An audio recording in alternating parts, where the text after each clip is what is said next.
sunlight. A tight embrace.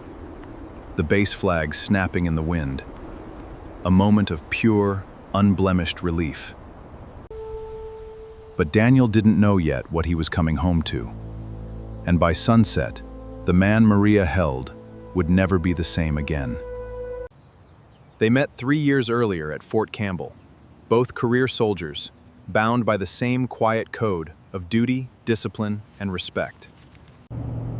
Sunlight poured through the truck windows. I cannot wait to get back. While Daniel talked easily, re-enlistment is looking like a solid plan, and I cannot wait for the wedding.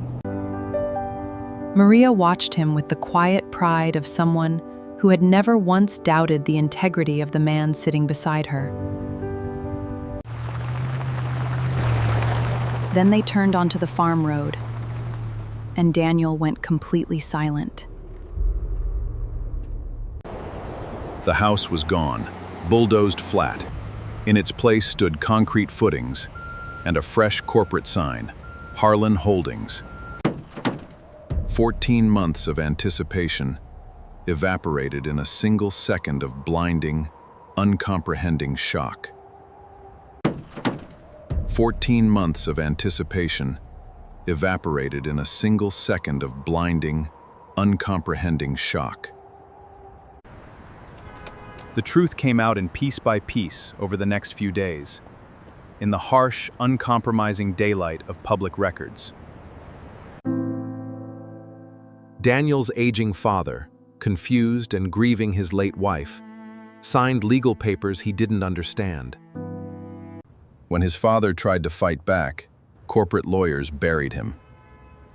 He died 3 months later in a rented room, alone. His father never told Daniel over the phone, refusing to distract his son while he was serving in a combat zone.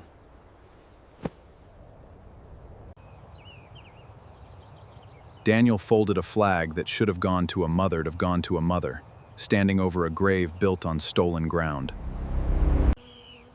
Standing in the bright midday heat, the grief in Daniel's eyes hardened into something dangerous. Absolute calculation.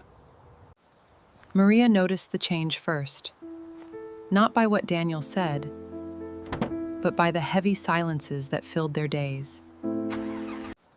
Maria noticed the change first, not by what Daniel said, but by the heavy silences that filled their days. He began disappearing for hours. In his truck, Maria discovered a folder containing Ray Harlan's daily schedule and home layout. Detailed surveillance notes, security guard shift changes and office hours, a tactical reconnaissance map for revenge.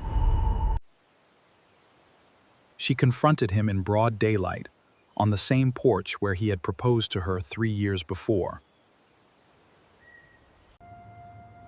She didn't yell. She reminded him of his oath, his honor, and the chain of command he had defended his entire life. The uniform never protected Dad. I'm done trusting a system that already failed. In that moment, Maria faced a choice, not whether she loved him, but whether loving him meant letting him destroy himself. The following afternoon, Daniel drove straight to Ray Harlan's headquarters. Maria was sitting in the passenger seat beside him. She hadn't turned him in, nor had she walked away. She went with him to ensure he didn't become the monster he hated. Ray Harlan looked up from his desk, his arrogant posture dissolving into instant anxiety as Daniel entered. No weapon was drawn. With absolute clarity, Daniel recounted every forged document, every lie, and every piece of stolen land. For 5 minutes, Ray faced the raw, unyielding weight of the man he had betrayed while he was away serving his country. Instead of taking justice into his own hands, Daniel picked up the original forged land records right off Harlan's desk. "We take this to the federal prosecutor," Maria said softly. Daniel didn't argue. The fever of revenge had finally broken.